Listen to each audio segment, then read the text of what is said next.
The Atlanta Hawks have put Dejounte Murray on the trade block, and our San Antonio Spurs are interested. I don't ever slow up, no I don't take I got no love for the fakeness. If you wanna play tough and wanna hate this, I'll always show up and make a statement. What's up, San Antonio Spurs fans, Atlanta Hawks fans? Welcome to TSR Sports. It was about 2 weeks ago I did a video just for fun. Could the San Antonio Spurs possibly be interested in bringing back Dejounte Murray? And then here we are 2 weeks later, and maybe actually there is some interest from our Spurs bringing him back. Spurs fans, let me know in the comments down below if you were willing to forgive and forget what he said on the social medias. What would you be willing to trade for Dejounte Murray?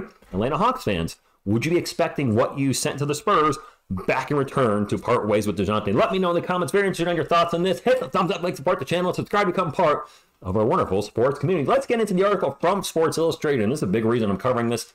Too many sites are reporting this. Seems like there's a lot of facts behind it to be reporting by Shams, who, is pretty factual, so we're going to talk about it. Not practice. We're going to talk about this. Dejounte Murray is finally eligible for the Atlanta Hawks to trade him. The San Antonio Spurs seem like an ideal fit. Do we? Anyway, considering that they're in dire need of a distributor to get the ball to Victor Wembanyama. All right, you got us there. Dejounte Murray, if you remember, maybe not remember, he had an ugly breakup with San Antonio. Quote, the way that system's set up, you gun, be losing for the next 15 years, quote, which he wrote on Instagram. And there were some other things, didn't like the Tony Parker situation, how that was handled with his minutes, etc. So the breakup didn't go particularly well when there was a trade. And a lot of Spurs fans say, hey, we don't want him back because of that. It's business. I'm sure maybe he wasn't happy about being traded at the time either. Maybe he wanted to stay in San Antonio. He was very angry that he left. We have to take that into consideration. He's a young man. We all make mistakes. I don't want to hold a grudge forever. So if he says, hey, sorry about that, I was just angry at the time. If he was to come back to San Antonio, I would be willing to forgive and forget. But that's just me personally. As we move right along, regardless of how his exit went, things to be smooth over in San Antonio, at least professionally. And this is the most important thing, Spurs fans. He and Coach Greg Popovich are very close. Quote, watching every time Dejounte has returned to San Antonio, he and Popovich and their interactions, it's very lovely, quote, said Michelle Beano. So if he's getting along with Pop, which is one of the most important things, get along with the head coach, and he's good with the other players, that's the most important thing. The fans aren't too happy, hey, whatever. They may boom, whatever. If the organization and him are on good terms, then, okay, bring them back. But what's it going to cost us? Let's go further into the article. Quote, Dejounte Murray is trade eligible starting today. The Hawks are going to begin escalating conversations even more. Shams reported. The Lakers are a suitor we've discussed, and we talked about this on the channel too. The Lakers seems to have some interest because LeBron needs more help.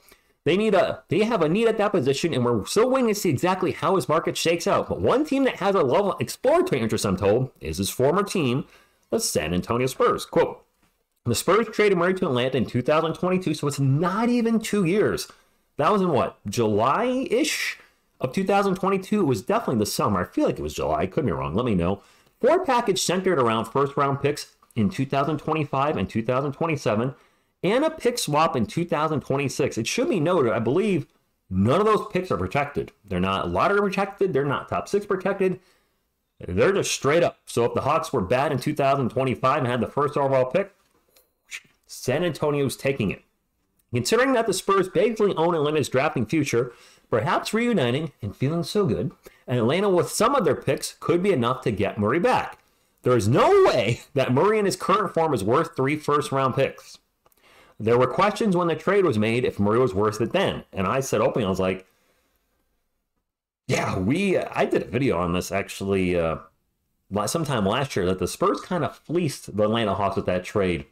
I thought the Hawks gave up way too much for him, and I don't think they're going to get that back. But if they're looking at things and saying, the Trae Young, Dejounte Murray thing's not working, we're going to pass on Murray, we're going to eventually trade Trae Young, we're just starting over, they're going to need some of those picks back. I don't see the Spurs parting with all 3, but maybe they'll say, okay, we'll do the pick swap and, that 2025 first-round pick because we're not expecting to be very good in 2027, so we want to keep that one. We also, the Spurs have a ton, probably too much draft capital, so they could certainly give I'd certainly be willing to part with a bunch of second-round picks for Dejounte Murray. Don't tell me you wouldn't be either, Spurs fans. The Spurs said, all right, 1 first-round pick, they could lottery protect these things. They could say, okay, you get all your picks back, but they're lottery whatever, pick swaps, this, that, and the other. I'm sure they can make it work if they wanted to. And the last quote from, no, actually we get two more from the article. The last quote from Shams: the Spurs are obviously building around Victor Wembanyama, Devin Vassell, and they have a ton of draft picks moving forward, and I think they're going to take a very patient approach in their building process. Yes, they are. There's not a real level of urgency in going out there immediately. I agree with that as well. Last thing on here, don't expect the Spurs to make any blockbuster deals anytime soon. But if other teams don't call Atlanta with a stellar trade offer, the Spurs could swoop in right before the February 8th trade deadline and get Murray back. I will say this. We do have some vets we could trade. Maybe a Devontae Graham, a Don McDermott, whatever, the draft picks. If Murray is as good with the organization and with Pop as it sounds like in the article, I would not be opposed to bringing him back. I don't know if he fits the timeline. I believe he's 27, and a lot of our guys are 22 or younger. It wouldn't make us, at this point, if they traded, let's say they made the trade at the last minute, February 7th, the Spurs may have 10 wins at that point. They're still going to be a lottery team, and they would still be a lottery team even with Murray there for the rest of the year.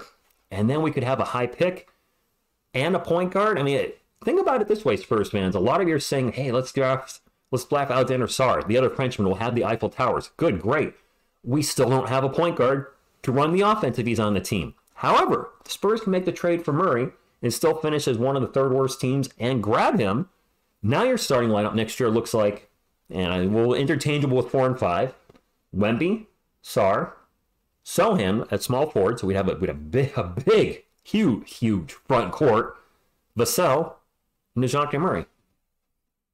It's not too bad. That actually would be a really strong defensive team, would it not? Murray still is the defensive upgrade of what we have, a rainy point guard we have now. Keep Vassell as shooting guard. Sewing over to small forward, where now he's going to have a size advantage. And then we have the Eiffel Towers. Yeah, tell me that doesn't sound at least a little intriguing. I don't know. If it happens, I've said it before, I'll root for him. If it doesn't happen, hey, I'm not going to lose any sleep over it. But it could be an interesting thing to watch over the next, well, actually, it's a month. Today's January 9th. It's literally a month. So we'll keep an eye on this, and hope you're having a great day. Thank you for tuning in. As always, go Spurs, go.